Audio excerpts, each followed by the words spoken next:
whether it's the human need to survive or a dark urge to commit a crime so heinous it will change your life forever, killing another person is something that no one can come back from.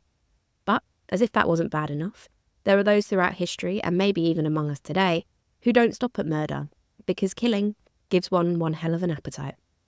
Join us as we talk about 2 historic cases of cannibalism.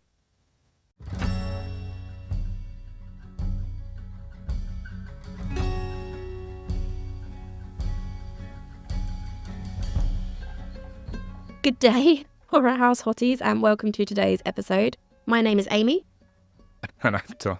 And my parents are genuinely concerned that my past trauma has driven me to hyperfixate on the criminal scum of the universe in order to have a consistent reminder that I am in fact not only a functioning member of society, but also capable of human feeling. And to be honest, they're not wrong. Are you? Dom, how you doing? Are you though? Most of the time, yeah, I try. Huh.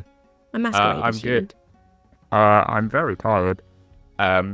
Because this isn't the time of day someone- you're used to seeing. there's a 1 o'clock in the afternoon. What? There's a 1 a.m. There's a 1 that isn't a.m. How long's this been a thing? Yeah, someone was too unorganized to record on Tuesday, and then It's was not like, that I was unorganized. I know you it's just work that I'm on very a busy. I'm incredibly organized for the thing that I remember to organize, but yeah. I didn't remember. You'd Amy- think the thing that I do every week would be more on my schedule, but it isn't. Amy knows full well that I was working last night, but yet she still demanded that we recorded at lunchtime today. Oh, come on. It wasn't a demand. It was a polite request, to which you replied, okay. So I took that as the green light. Polite request, she calls it, people. A polite request. Threatened my family and everything. I was strong-armed into this. Yes, I would never threaten a vet. Don't give me that. I know That's better than safe that. from Amy's wrath. The cat, on the other hand, the cat's not safe. Oh God, yeah. But no, cat's safe. Poppy is in danger. Run, Hide her Poppy. away. But no, I'm okay. I'm going to try and bring the energy. I don't know if you can do that on an hour and a half sleep, but I'm going to You can. try. But I'm excited for today's case, going back to the tried and true Cases. cannibalism, or cases, sorry. Double wobble. Cases, sorry. Going back to our tried and true cannibalism. To be fair, it's been a while, isn't it, since we've talked It about. has been a while, and I think it's a topic that I find very interesting. Although I do feel the need of a disclaimer, because I feel like you're probably thinking it. I'm not talking about Dom. I didn't think you would, No. to be honest. No. I mean, I am.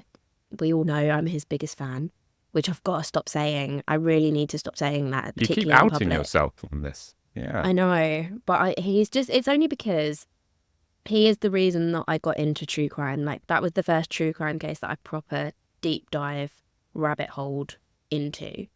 And Okay. ever since then, I've just read anything I can find, watched anything I can watch about him. Which means 2 things. Number 1, I out myself as a bit of a fan because I know a lot about him. And secondly, probably that we'll never cover him on this podcast because it would be like a 3-parter. Everyone would be incredibly bored. You'd probably fall asleep mid-episode because I just would not stop talking. And yeah, I'd probably get put on some sort of register for people that are fans of serial killers. So we won't ever cover him. Maybe. But that doesn't mean that I can't cover other cannibals and other cases of cannibalism, because No, that is true. it is pretty fascinating. Like, you have to That be is true. pretty desperate or pretty fucked up in the head to think, yeah, I'm peckish. I'm gonna eat my buddy, Yeah. and not in the fun way. There's nothing in the fridge. I've just got to eat my friend. Yeah, no one's eating a leg because Tesco's is closed. Like, it has to be pretty extreme. So yeah, it's a topic that I find quite fascinating, and these 2 cases are particularly Yeah. particularly different but still equally fucking insane. So Yeah. yeah, I wanted to cover them. Can you imagine like this guy or people, just like, oh damn, I forgot to do a Tesco run. I forgot to do a Tesco shop. Damn it. And he just like goes to like his roommate. It's like, Davey boy, Dave. How you doing? How you doing, Dave? Yeah, you've put on a few pounds recently. Got any plans for Need some help? the rest of your life, Dave? You know how we always ask, like, you know, you do me a favour, I'll do you one. You know, we're buddies, we're best pals. Give me a leg. Oh Now. dear. Oh. Yeah, but yeah, so I I'm thought looking we'd cover forward to them. it. Good, I'm glad. But before we dive into that, can you, I was going to say, can you relieve us? But it's not relief if it's pre. Can you pre-leave us with some true crime news? I can try. You could try, maybe, unless it's a really heavy true crime news update, in which case, whoops. No. Feel free to pre-traumatise instead. There will be no pre-traumatizing. That was difficult. Okay, so good. luckily, no one's dog is going to be, threatened to be put down under some, Oh, good, yeah. false confession or. No, I never want that kind of update again. That was horrible. that was horrendous, wasn't it? I think that was Nothing probably our with the worst dog. one. It was pretty bad. So this one doesn't have any dogs threatened to be put down, anyone held against their will for 17 hours or anything like that. So this is courtesy of courttv.com, and the title reads, Sarah Boone's 8th attorney files to withdraw from her case. You're not doing great in your pursuit of getting away with your crime if your 8th lawyer is just like, you know what, this is not for me. That's a lot. That's a bit. I've heard like 2 or 3. That's pretty standard. Like, people don't get on with it or don't agree with what their attorney's trying to do, so they sack them. But yeah, 8 is a bit. It's a lot. Hefty. It is a lot. So I said this is courtesy of courttv.com. Quote, she said she wasn't looking to replace her attorney, but it appears Sarah Boone may have no choice in the matter, as her attorney has asked to be removed from her case. If you're unfamiliar with Sarah Boone and what she did, I can't remember exactly when it was. It might have been a few years ago now. And it's something that I came across as I think I was searching for cases to do, actually. And this one came across, but it was a very fresh case. There was like next to no information, just what happened, and then that was it. Like, hadn't gone through the courts yet, nothing else had happened. So Sarah Boone is charged with the second-degree murder of her boyfriend, Jorge Torres, who died after Boone zipped him into a suitcase. Obviously, this would, I think off the top of my head, they'd been having a tipple. They'd been enjoying some of that. Well, no one's getting in a suitcase sober, are they? Like, realistically. Fun juice. And I think they were playing like, again, this is off the top of my head, I think they were playing like hide and seek, and then he got into the suitcase, and then like she zipped it up, and then went upstairs, and then fell asleep and forgot about him, and then he suffocated to death. Bless him. Oh, so it wasn't intentional. Like, she didn't mean to kill him. She just accidentally left him in the suit. Not funny, Amy. Not funny, don't laugh. I don't think she meant to kill him. But I think like she said a few remarks. I think one of them was like, this is how it feels when you choke me, and this is how it feels when you cheat on me, and stuff like this. Okay. So angry. There's a lot to it. Okay. So while the cause of death is not in question, obviously, I think it's quite a easy one to figure out that. Boone has maintained that Torres' death was accidental and the result of a game of hide and seek that went quite wrong after a night of drinking. Days after a hearing on June the 7th, where she represented Boone, Patricia Cashman is now the 8th attorney to file a motion asking to withdraw from the case. The request filed Tuesday cites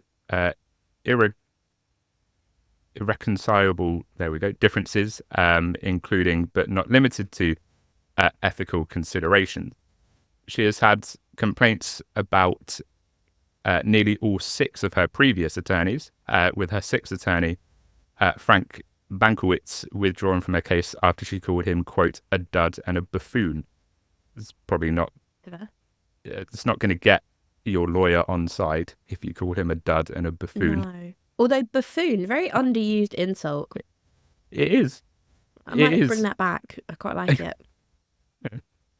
You buffoon. You buffoon. It is a highly unused insult, I will admit. Yeah. Let's get that back in fashion. I enjoy. Her 7th attorney withdrew after Boone sent a number of letters to the court complaining about her ability to talk to counsel. Cashman herself said at Friday's hearing she had spent hours with her client, even accepting collect calls, but that Boone had refused to cooperate with her. Quotes, I spent over 20 hours going through her questions, going through her lists, Cashman would tell the courts. When I try to update her with regard to depositions I took recently, she opted to exit the jail conference. When I tried to review some things with regard to discovery as to things I wanted to make sure she was aware of, she walked out. Cashman seemed to acknowledge the potential for this scenario. She would say, quote, I can't spend all my time defending what I'm doing and at the same time be effectively preparing a case for trial. Cashman suggested the judge tell either Boone to represent herself, which is never a good idea. Don't ever represent yourself if you go to court. No, it doesn't. Or offer her one last attorney. I don't know if any attorney is actually going to go near that case at this point, personally. No. She would say, quote, the court can only go through this so many times with Miss Boone coming to the court and there ending up being irreconcilable differences such that the counsel that you have appointed can't move forward. No hearing on the motion has been scheduled. Sarah Boone's trial is scheduled for October the 7th, 2024. And that is my update. I don't understand why many people have or get through attorneys. Like I said, I understand one. You might not like the approach that they're taking and therefore you hire someone else. Yeah. But essentially they are trying to, in theory, get you off. Don't. I wasn't going to say anything. I was more talking to myself. But yeah, they're on your side. So how have you managed to find 8 people that are literally being paid to stop you going to prison that you disagree with so strongly that you want to sack them? Come on, just work with me here, you know? We're all after the same goal. And your crime is fucking ridiculous. So you might want to, just knuckle down on an attorney and stick with it.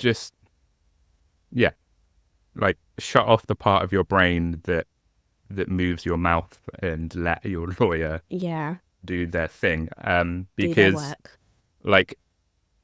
At the end of the day, when you go through 8 lawyers, I think it points to the issue is not the lawyers. No. At this point. If you've gotten through 8 lawyers, you are the problem, not them. Yeah. Come on, just suck it up 100%. and sit back, let them do the work. This is like me walking into a brain surgery with my scroll, sawn open and going, actually, do you mind if I give it a crack? Because I think I'd just do better than you. Yeah. No, that's their fucking job. Just let them do it. Yeah, exactly. Ridiculous. They studied Absolutely law. ridiculous. Sarah. Yeah. What did you do? Down other than shut not up. realise you could kill a dude in a suitcase? come on, love. Let's be honest here. You know, you're not getting yourself off, so why don't you just let them do it? Yeah. Thank you for that. I've never heard of that before. That's just the highest number of It's attorneys I think I've ever heard anyone sacking. yeah. I didn't even I've never heard of anyone going through apart from no. Well, Genuinely, I was gonna say there's OJ, but he didn't really sack anyone. He just hired more. Like he just got yeah a bigger and bigger team, as opposed to yeah actually, you know, getting rid of anyone. But yeah, no, that's definitely yeah. definitely the highest number I think one person's had. It's Cool. So it's quite a fascinating case, to be honest, to look into. yeah, I need to look into it again because obviously more information is going to be available at this point. But it's a bizarre case, absolutely yeah, bizarre. maybe we can get together enough for a future episode because I think it would be quite Yeah, an intriguing one. absolutely. Awesome. So yeah, cannibals. As I say, we're not going to be talking about Jeffrey Dahmer as much as I would like to. I do not have the time nor the inclination, and I think Don being tired would be the least of our worries if I got into that subject. But it is a subject that I find quite fascinating. So I'm going to just dive in straight away with something that's not connected to either of the things that we're going to talk about, but that I find fascinating. And I mentioned this recently to someone and they had no idea. I thought it was like quite a common thing that people knew, but apparently it isn't. So I'm just going to tell you, I'm going to give you this tidbit to take away, Okay. dear listeners, and you can use it in conversation if you really don't like the person that you're speaking to. So, mummies, Don't you know, use like it actual as a Egyptian. No, first it's not a date first date line. thing. No, unless you really don't like them. Like if it's going terribly, use it. That's true. If it's going well and you'd like to remain going well, then maybe don't. But yeah, you know, use it at your discretion, entirely up to you. So yeah, mummies, like ancient Egyptian mummies, obviously very rare. We consider them quite you know, precious because there aren't many about. But that wasn't always the case. In the 16th and 17th centuries, there were fucking loads of them. Like, bear in mind, it was the way to preserve dead people in Egypt, and a lot of people die everywhere, every day. So there were loads of mummies. But the reason they're so rare now is because in the 16th and 17th centuries, there was like this rumour or this, I don't know, this, I guess, myth, that if you ate mummy, as in parts of mummy in powdered form, then it would cure you of like all sorts of diseases. So America and the UK shipped over loads and loads of mummies that from Egypt just to have them so that they could grind them down and feed them to people as medicine. And that's why there's so few mummies around today. That's crazy. Yeah, That is mental, isn't that it? is mental stuff. It was like a whole craze. I never fail to be amazed at what just weird things people used for medicinal purposes in way back when. Powdered mummy. You know, if you've got a cough, have some cocaine. You know, that will sort it out. Like, I mean, that one I'm still pretty okay with. Cold, here's some opium. Like, it's just a Yeah. strange, like modern medicine, man, honestly.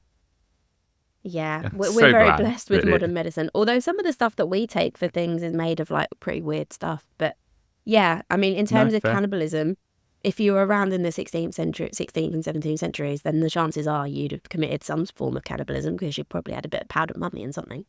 Yeah.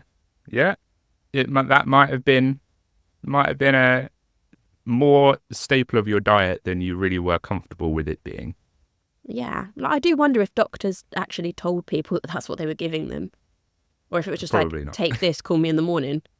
And then they're like, doctor, I'm Yeah. cured. It's a miracle. I thought I was dying. This is incredible. And the doctor's like, yeah, powdered mummy. And they're like, sorry, what?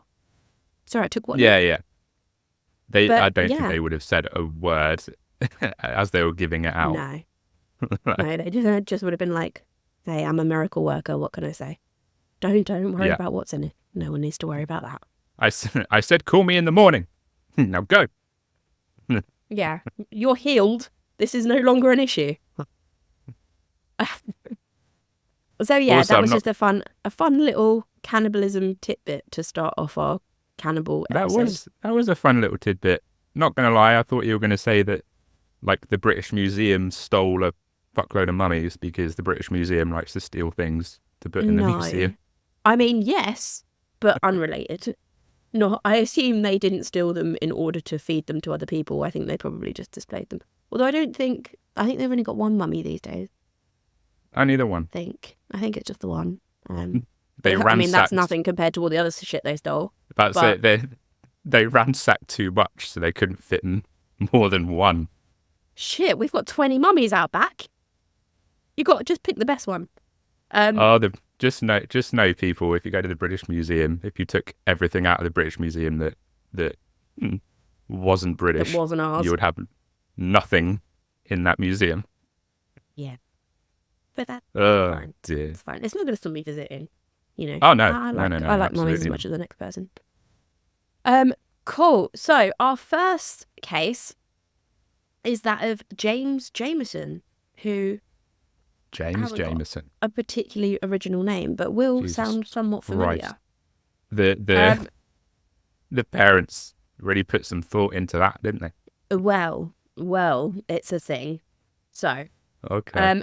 James Sligo Jameson was born on the 17th of August 1856 in Alloa, Clackmannanshire, to Andrew Jameson, who was a land agent, and who was also the son of John Jameson of Dublin, the founder of Jamison's Irish whiskey.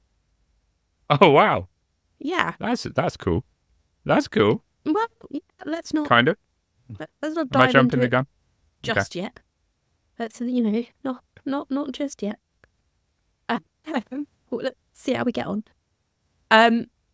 Jameson was a naturalist, not to be confused with a naturist. That's very different. And an explorer. A keen ornithologist. He identified the black honey buzzard in 1877. Jameson's antpecker, Jameson's firefinch, and Jameson's wattle-eye are all birds that are also named after him because he discovered them. So, quite successful in the... Yeah, I did think he'd pick up on that. It is a bird, not what it sounds like. I think, probably. Also, well done for getting through all of those. Thank you. Without even cracking a smile. I'm proud of you. For once. I mean, they all sound dodgy. So, antpecker, come on. Firefinch sounds like something that I get after a particularly randy weekend. You know, hurts to pee, I've got firefinch. Yeah. And wattle-eye, what'll I do if I'm pregnant? No. They don't sound like birds, let's put it that way, but they are. No. The most unbird-like names. Yeah. I think he just had a bit of a knack for calling birds things that sound naughty. Like that was just apparently his thing. Although black honey buzzard isn't particularly naughty. No, it's the least naughty of them, I think. I would say. And I think it's like the most famous bird, if that can be a thing, that he discovered and named. So, yeah, he was quite, in terms of like birdness, ornithological. There's the word of the day for you. He was quite successful. He went to Borneo by way of Ceylon. He hunted in southern Africa and in the Rocky Mountains, and he also visited Spain and Algeria before he got married in 1885. Because presumably the wife put a bit of a stop to the exploring for a little while they settled down. Killjoy. I know, what a bitch. I mean, to be fair, she ain't the nicest, but we'll find out why very shortly.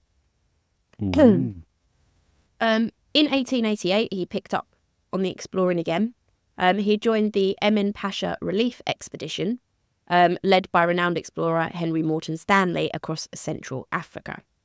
The journey was to bring supplies to Emin Pasha, the leader of the Ottoman province in Sudan, that was being cut off by a revolt. So they were basically planning to give them a little bit of a hand and drop off some supplies to help them. That was the overall aim of the expedition, but James Jameson was basically just tagging along because he wanted to, explore and presumably look for more birds in theory. But it was on this expedition that James Jameson would commit his pretty horrendous crime. Okay. Old Jamie J. Oh, Jameson. Oh, mate. You should have just had another whiskey and chilled the fuck out. Your whiskey empire is going to crumble. You're never going to inherit it now, you dick. Varying accounts exist of the incident, from Jamison's diary being one of them, another from his wife, and also from a translator who accompanied them on the trip. But what all three of the accounts agree on is that by June 1888, Jamison was in command of the rear column of the expedition at Rubakiba. Don't quote me on that. A trading post in the Congo known for its cannibal population. The accounts also agree that Jamison was dealing directly with Tipu Tip, who was a slave trader and a local fixer. According to Asad Farhan, a Sudanese translator on the trip and the one that, has the account, Jamison expressed an interest in seeing cannibalism firsthand. It's also said in his account that Tipu then talked to the chiefs of the village and produced a 10-year-old slave girl who Jamison paid 6 handkerchiefs for. What? Yeah. Yeah, that's a whole sentence. Let's do it. Let's do it again for you. It said that Tipu then talked to the chiefs of the village who produced a 10-year-old slave girl who Jamison paid 6 handkerchiefs for. There's a lot to unpack in that sentence. It's a sentence. It's definitely a sentence. There's a loaded sentence there. Yeah. Wow. 6 handkerchiefs. Oh, Jamie. 6 whole handkerchiefs. Oh, Jamie. 6 whole. Was that like the currency of the land? Yeah, I had in no prison, idea. the currency is cigarette. Over there, the currency is handkerchief. I'm presuming that because they're in the Congo and this is like a remote village, that maybe handkerchiefs aren't necessarily easy to come by. But 6 of them for a 10-year-old girl isn't a deal that I think I'd ever have to comprehend, really. No. According to the translator, the chiefs then said to the villagers, quote, "This is a present from a white man who wishes to see her eaten." Oh, he could have just stayed home making whiskey, man. He could have just done anything else, like literally anything else. And yet here we are in the Congo, about to watch a slave girl get eaten by cannibals. The translator Farhan also said, quote, "The girl was tied to a tree.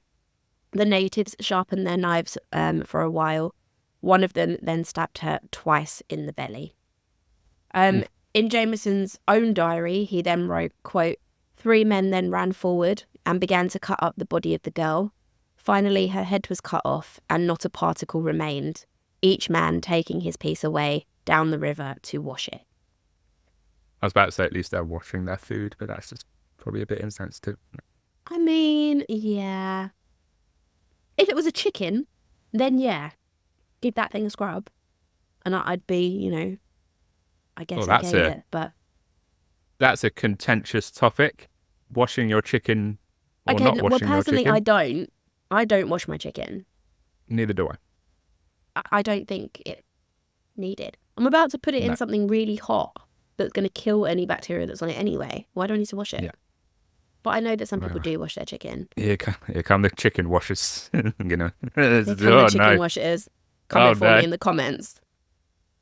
If you are a chicken washer and you're about to come at me in the comments, can I just remind you that we're currently talking about eating a 10-year-old slave girl? Yeah. Weigh it up before you comment. Oh, dear. Both of the accounts agree that the girl never screamed throughout the entire ordeal. Jamison's diary wrote, quote, "The most extraordinary thing was that the girl never uttered a sound nor struggled until she fell." Afterwards, Jamison went back to his tent and he started sketching what had happened and later turned them into watercolours so he could recount the event at a later date. In his own diary, Jamison honestly doesn't even deny making the drawings. He put, quote, "When I went home, I tried to make some small sketches of the scene while it was still fresh in my memory." Yeesh. Because that's something you want fresh in your memory. Yeah. It's something you want on the mantelpiece, isn't it? Yeah. Little watercolor of cannibalism. Yeah, here's Bubba's first steps. Here's the first time I rode a bike. Here's that trip we took to Paris to see the Eiffel Tower. And here's that time I was in the Congo watching that girl get eaten. Yeah. Pride of place as well. Sure, James, you do that. In his account in his diary, and later in his wife's account of the incident, the two attempt to play it off as though Jamison went along with the proceedings because he believed that it was a joke and couldn't imagine that villagers would actually kill and eat a child. The problem with that story is that it doesn't explain why Jamison paid the 6 handkerchiefs, which is something that he would have had to get, to be able to give. He wasn't carrying those. He would have had to bring them in to then give them to Tippy Tip, who was the guy that provided the girl. Obviously, he wouldn't have done that if he didn't believe it was actually going to happen. And it also fails to explain why he sketched everything. Like, if you're not expecting it to happen and then you witness it happening, why would you want to remember it? Why would you go away and sketch it straight away? Like, if you're faced with massive trauma, your first thought isn't, "Oh shit, I need to jot this down." Yeah, exactly. You don't I want need to draw this in detail. You want to sort of purge it from your mind as much as you can. Exactly. He didn't do the things that you would do if you were like, "Oh no, they're just having a laugh." It's of course he knew they were going to do it. Also, at what point would he have realised that it wasn't a joke? Like when her head came off? Yeah, exactly. Or exactly. When they're washing the body parts, that's when he's like, "Oh shit, actually no, maybe this is legit." Oh yeah, oh damn. That's a lot of blood. Yikes. Like, come on, dude. Guys, I thought you were having a laugh. Oh my, okay. I've completely misread this situation. Oh no. So this makes it likely that the account of his crime is true. But sadly, James Jameson never actually faced justice for his part in this killing and cannibalism. He died shortly after the accusations of his misconduct made their way to Stanley in 1888 from a fever that he had contracted while he was in the Congo. Jameson's family, with the help of the Belgian government, were able to hush up many of the atrocities, and the mission, i.e. a non-scientific civilian mission into Africa, basically became the last of its kind because it was outlawed after that point. The only expeditions that were allowed were either military or government-approved ones. So from then on, no just dude with a lot of money could just go on an expedition into Africa. Mostly because I guess if you're rich and fucking insane enough, you're gonna watch a kid get killed. So maybe put a stop to that, just nip that in the bud. But so he never actually faced any charges for it. He never was punished for it, mostly because he died, but also it didn't become popular knowledge until his diaries were published after the death of quite a lot of his family. So next time you're drinking your Jamesons, just have a think about the sort of family that's come from. And I'm allowed to say that because it's Irish whiskey and I'm Scottish. So choose a different whiskey. Let's outlaw There's a reason Jamesons. They call it Scotch. I'm pissing everyone off today. Banning Jamesons now. All the Irish whiskey drinkers. Off the shelves. Come at me. I bet you also wash your chicken. On that note, I'm starving, so maybe we should have a break. What do you think? Amy only speaks for herself. I would like to visit Ireland, so I'm not going to rile up the Irish. Oops. Well, now I'm not going to be able to because Amy's just insulted him. God, thanks. No, it's fine. All my opinions are my own. It's cool. They are not representative of Horror House. Yes, let's take a break. So Amy Get a can snack. wash some chicken before she chows down. Don't. I'm not a chicken washer. We'll see you in a few. See you in a few.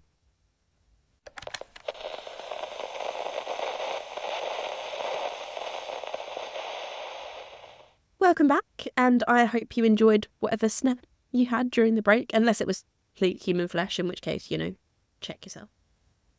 Yeah. No Dom? beef jerky was consumed during the commercial break. Yeah, It does kind of put me off meat. Like, I'm not going to get into the whole shall I go vegan, whatever debate, but it's enough to put you off meat, I think. At least for a day. If you don't want to it go would full put me off vegan, at least for a day. for maybe like a day. Yeah. And then like I'll be like, oh, I've got a nice juicy steak in the fridge. Nom, nom, nom, nom, nom, nom, nom. It sounds like we need a second story about cannibalism, which I am more than happy to give you. Not least because I've prepared a second one. Prepared a second helping of cannibalism. A second helping of noms. Oh God. Okay. So before Hannibal Lecter, there was Levi Boone Helm. Does that name ring a bell? No, not at all. Not at all. Good, because otherwise this next half an hour or so would be really fucking boring for you. Boone Helm was born in 1828 in Lincoln County, Kentucky, into what was considered an honest, hardworking, and respected family, who moved to Jackson Township, Monroe County in Missouri, when he was still a very young boy. Helm delighted in demonstrating feats of strength and agility, such as throwing his Bowie knife into the ground and retrieving it from a horse at full gallop. Which is pretty cool. That's pretty badass. I'm not gonna lie. Yeah, pretty sick. Yeah. That's the only time I'll use that in the good sense about this person. I'll be using it more, but in the bad sense. At least we have the one sick positive memory that we can look back on.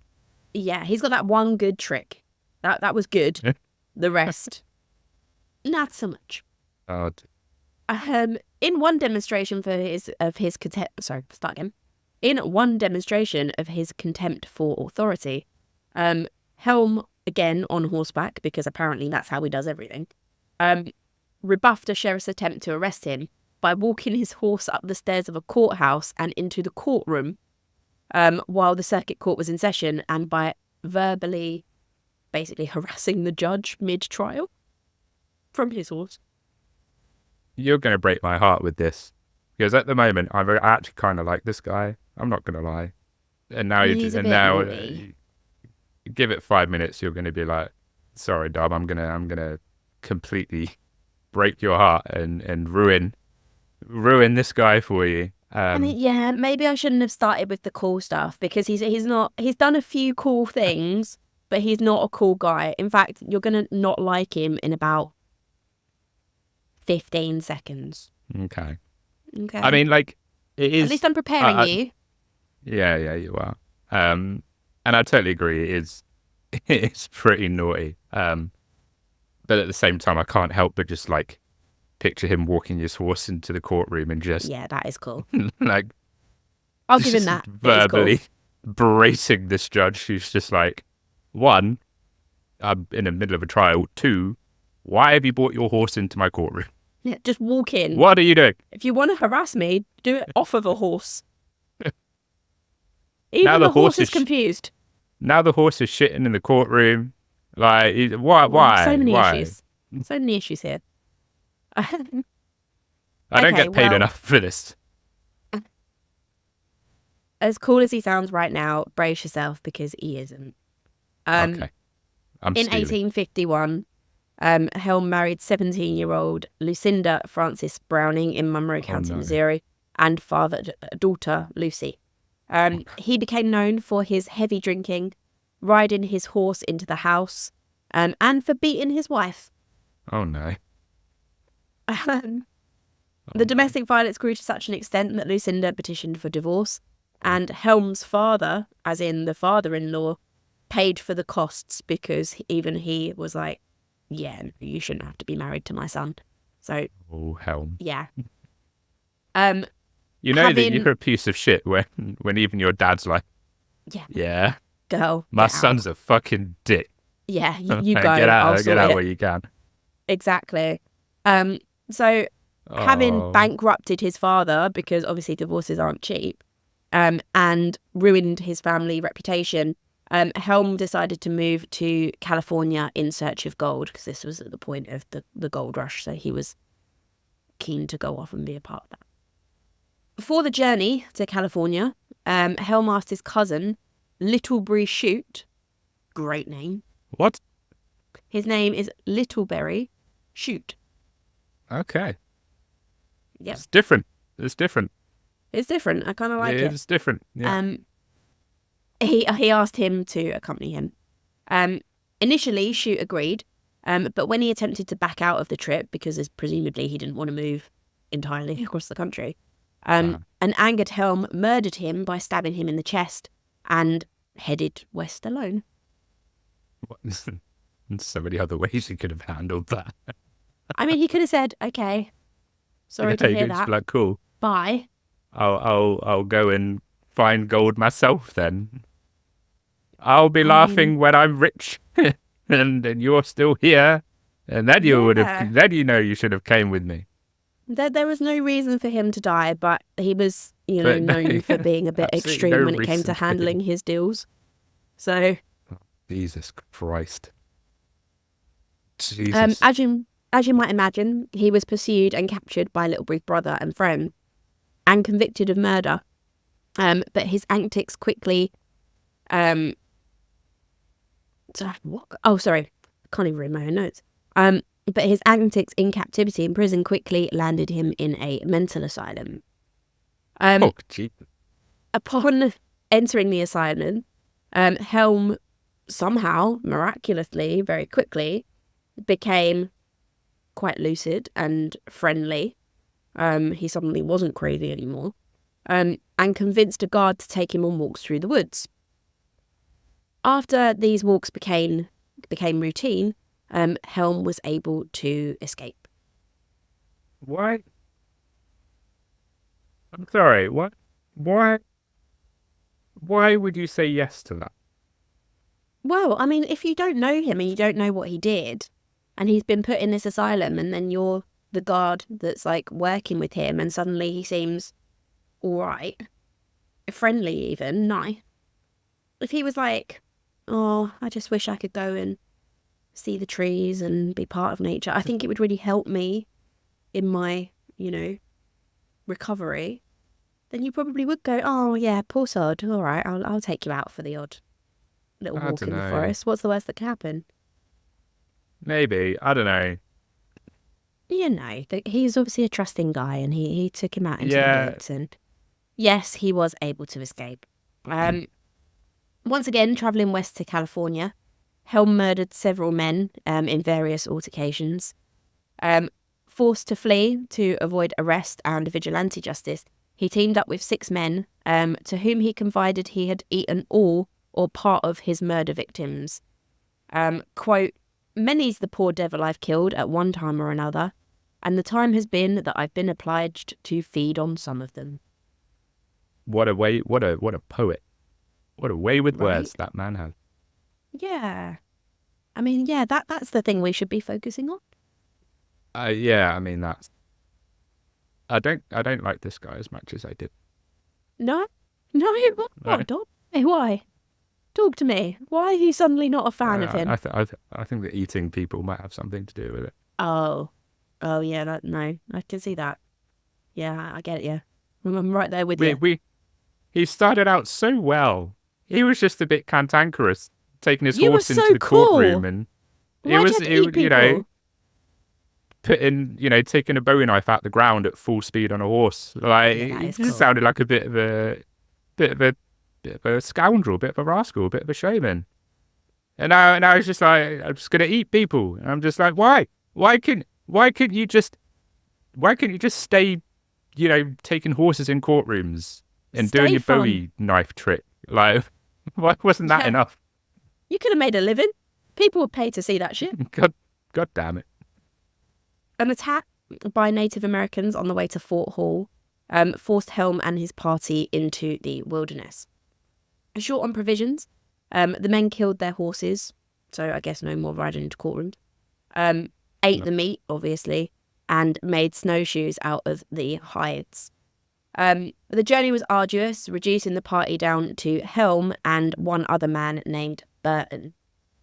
When Burton could go no further, Helm left him, only to return in time to hear Burton taking his own life with a pistol, presumably because he thought that Helm had just left him in the wilderness. So he just thought, I'd rather kill myself than, starve to death Get or whatever. ravaged by a bear.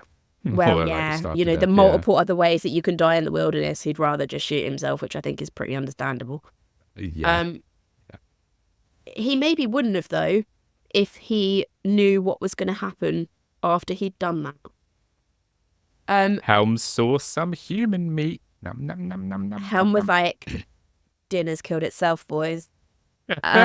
Easiest meal I'll ever have. And by boys, I mean the other voices in his head. Helm ate one of Burton's legs and wrapped the other to take with him on his journey. I just fit. You know how, like Disney parks, you can get like turkey legs and you just walk around with them. I can just picture him just like on his journey, just every so often with his leg just drumstick arm. Oh, God. Been a bit peckish. There is, I like to, I don't like to dearie. do it, but I do occasionally when we're going over these cases and we talk about some of like the most extreme moments within them. Like, i.e. this one where he's basically hacked off this dude's leg and is going to take it with him for a snack later on down the road. I do like to put myself in that situation and think, what would I be thinking if I was doing this? Which I never would, but, if I was. And there was genuinely a moment where he was eating a leg, looking at the other one and thinking, yeah, I should probably take that for later. Okay, I'll chow down on this later. It's cool. Yeah. Like you've got to be some kind of person to do that, haven't you? Just different breed. You've got to be pretty detached from your senses Oh God, to think that's valid. Yeah. I'm gonna starve. I'm This gonna is perfectly take this leg acceptable. with me. Also, why the other leg? Why not an arm? Why not? I suppose a leg is like the chunkiest thing, Yeah. short of a torso. I suppose there would be more. Maybe it's just preference, Especially if like it's- chicken. Maybe. Like maybe dark meat. especially if it was like a thigh. I suppose that's Yeah. more meaty, isn't it, than an arm or whatever. Yeah. Also heavier though, so. Also heavier. No, that is true. That is true. We're Like, getting in really theory, deep into. Yeah, we're the really. logistics This is quite the of- tangent. But we're asking, the important questions. Arguably, you could take both arms and then be the same weight as a leg, That's true, and you'll have and then you've got two snacks. double the meat. Yeah, no, that's true. That is true. Anyway, Maybe he just had a thing for legs. He just Maybe liked a he bit of did. thigh. He was a thigh yeah, man. maybe he did. To be fair, if you remember the episode we did on Izzy Zagawa, the Kobe cannibal, he was always obsessed with thighs. It was his thighs were like his reason that he wanted to be a cannibal. So maybe it was just a leg thing. He was thighs and booty, wasn't he? Or was he just thighs? Thighs and booty. I mean, I'm thighs and booty, but in an entirely different way. Yeah, but not the time you want to be saying that. Yeah. Like, this In a is non- not a good time. In a non-cannibal way, thick thighs and a big booty. Is that your Tinder profile? Yeah. Yeah. In a non-cannibal way. In a non-cannibal booty. way, thighs and booty. Should I make a Tinder profile and put that as a bio? And just see Honestly, what I happens? think you would get the sort of girl that you're looking for. Like, all of the, normal, uninteresting girls would be like, what the fuck, that's weird, and swipe left. But all of the ones that are like, why does he specify non-cannibal? They're going to swipe curious. right. And that's what you want to know. Those are the girls you want. Yeah, no, that's true. I'd look at that and go, it's an interesting thing to highlight. It would pique the curiosity, wouldn't it? Yeah. It would At the definitely very least, do I'd one. start a conversation. Right. Damn. I should have done. I should have made a Go Tinder for it. profile and put in a Boom. non-cannibal way thighs and booty. Out God of all damn the it. things that I thought that you would take away from the Levi Boone Helm case, dating advice was not the one. That was not on my bingo card. And yet here we are. Dear. Yeah. So yeah, dear. he's taken a leg and he's, taken a takeaway for his journey. Helm was finally discovered by a man named John W. Powell at an Indian camp. Powell agreed to let Helm accompany him to Salt Lake City, Utah, but despite having over $1,400 in coins on his person, Helm reportedly neither paid or thanked Powell for his generosity. So, really nice guy. Yeah, he sounds it. He's a sweetie. He sounds like an absolute joy. Upon reaching San Francisco, Helm killed a rancher who had befriended him and taken him in. He then travelled to Oregon and resumed robbing people for a living, frequently murdering them if the robbery went wrong.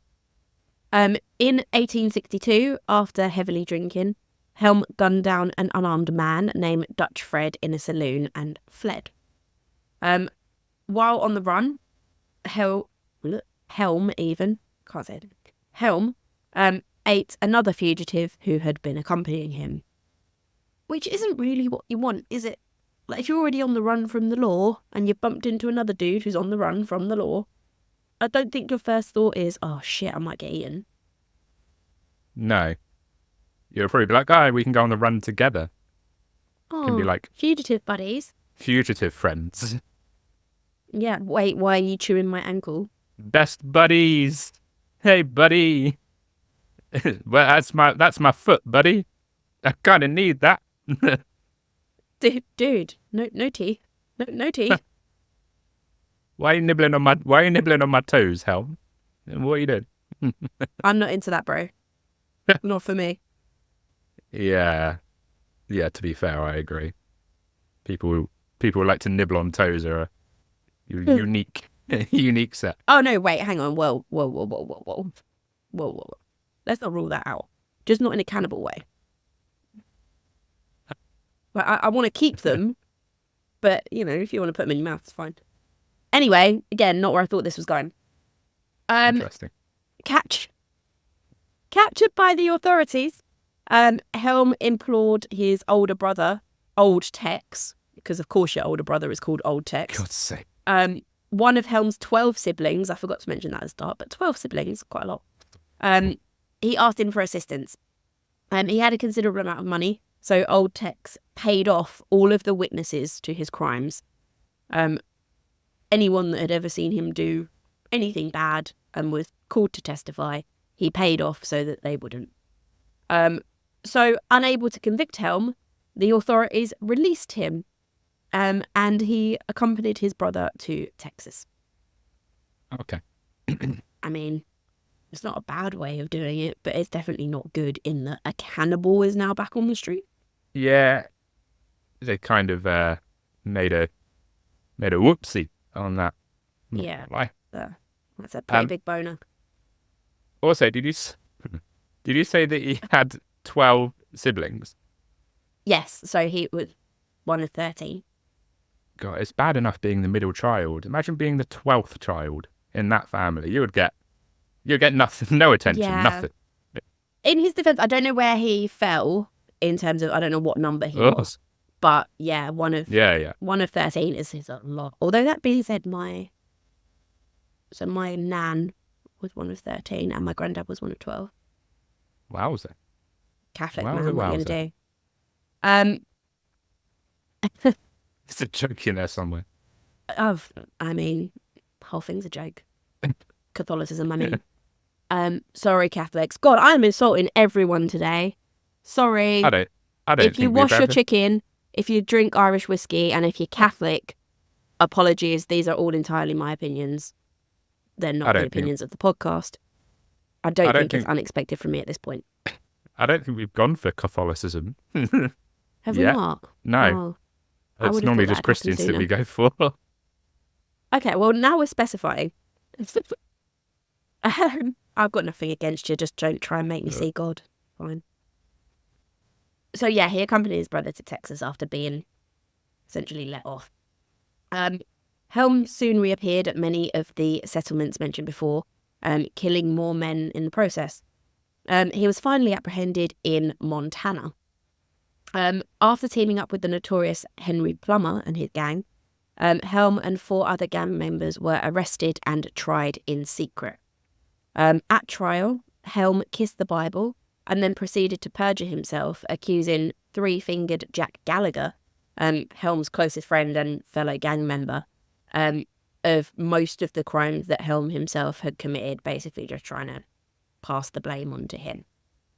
The Montana vigilantes, so bear in mind this wasn't actually the police or, law enforcement that caught them, it was just some vigilantes.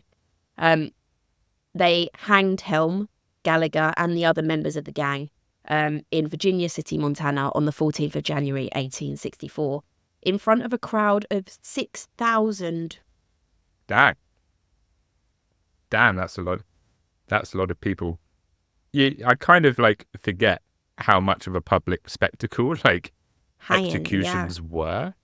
6,000 people come out to watch someone die. Essentially, that's wild. Yeah, I must admit, when I wrote that in the for the outline, I was like, I wonder how many people my hanging would have brought in. Would I have been the headline?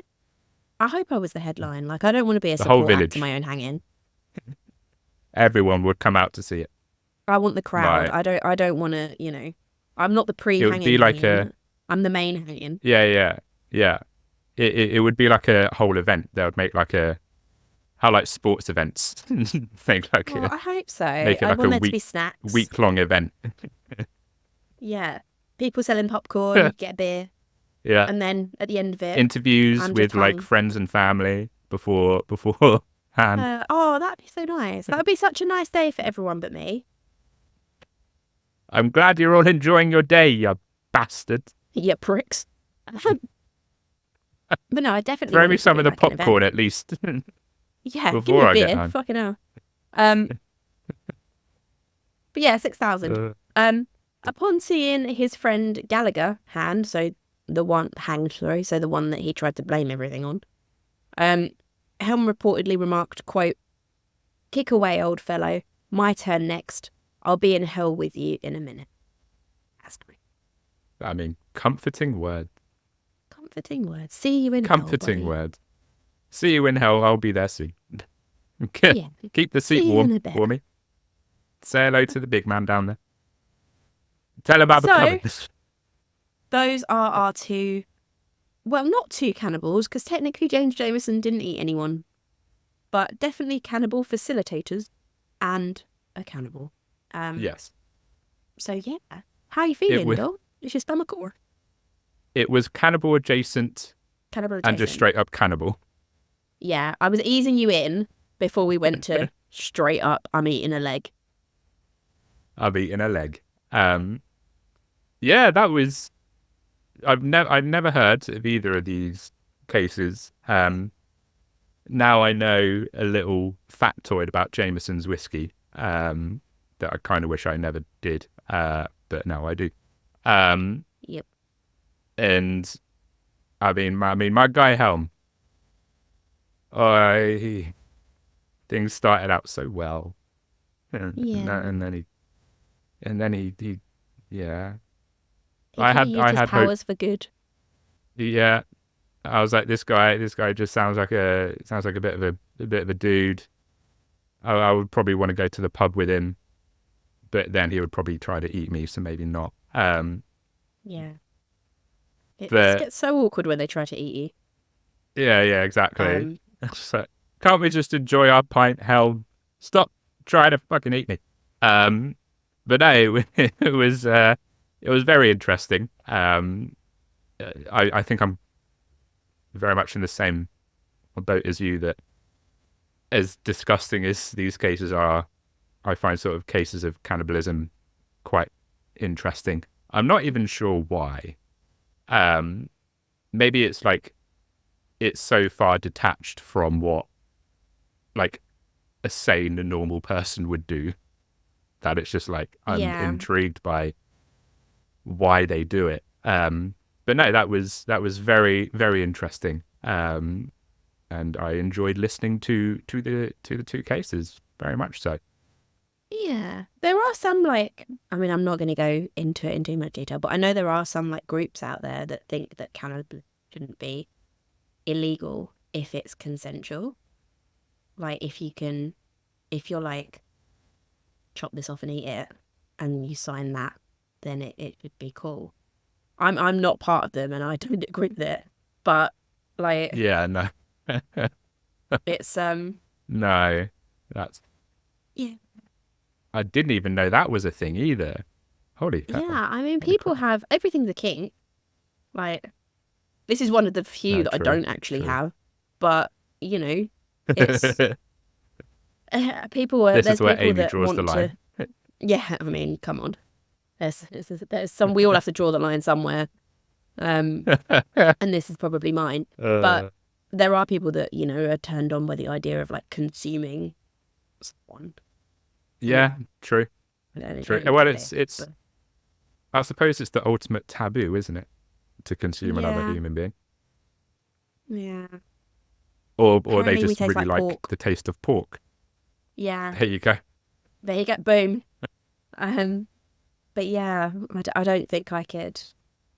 Like, this is something that's come up in, like, when you are doing those, like, would you rather type situation. Yeah. And we were talking about, I can't remember what the group was called, but the plane that crashed in the Andes, and they had to Oh yeah. like Yeah. eat Yeah. some of the other people that had died. Yeah. Like, would you do that essentially? Like, would you be able to? And I'm always like, no, absolutely not. I could never eat another human. But I don't want to die. And I think that the human need to survive, the human Yeah. urge to live at any cost, would mean that, yeah, you would. Like, you wouldn't enjoy it. You wouldn't, like, think, oh, bit of chili salt, this is perfect. But you do what you Get can in some order to pepper in this. live. And I guess if there's nothing else and that's literally all you've got and it's the difference between life and death, then yeah, I guess I would Yeah. eat someone. No, I agree. It's very different when someone just asks you randomly, would you rather, or would you do this, or whatever, and they're like, would you consume another person? Obviously, the sane answer would be, well, no. What the fuck? Are you okay? What? Why? Um, Why did you ask me that question? I'm kind of worried. But like you say, in a life or death situation, like the group in the plane crash in the Andes that had to resort to that, in a life or death situation, like you said, human survival takes over, and and in that case, you're not doing it for pleasure. It's not because no. you want to do it; it's because you have to do it. So Yeah. in that situation, I probably would. But that's a very specific situation.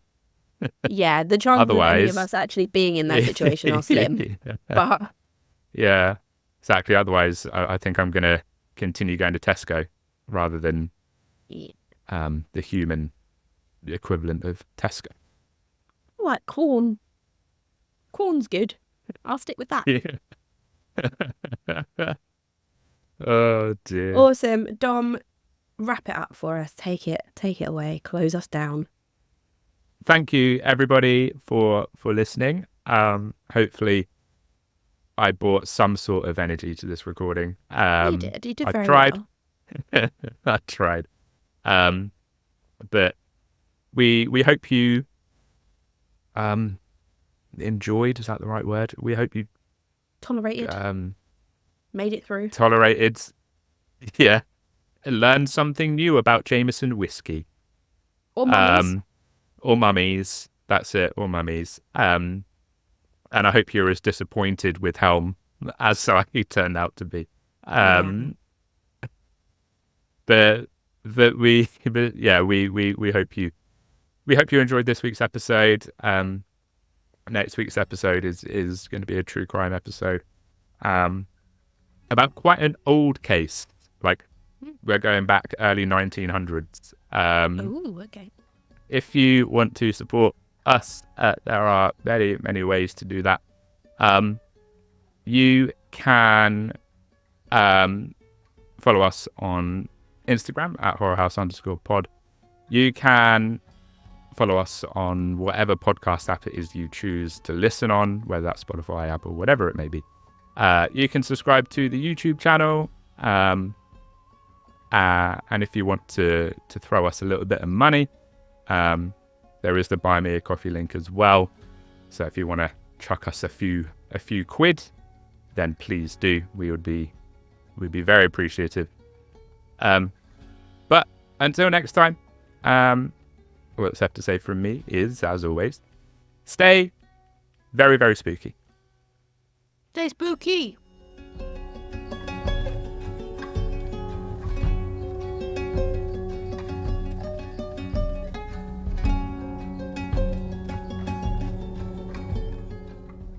Dom, I've got a really important question that I feel the need to ask you. Not for any personal reason. Okay. And definitely don't read into this. And Mum, if you're listening, definitely don't read into this. Oh, God. What? Oh, God. But God. does swallowing cum count as cannibalism? Okay, I don't know. Yeah, I don't know, actually. No, would it count? No, I feel like I've got some things to think. I don't know. Would it be a sort of grey area in that sense that maybe and maybe not? It's more like whitey, White, cloudy area. cloudy, salty. Like a mushroom milkshake. Bye! Oh, God.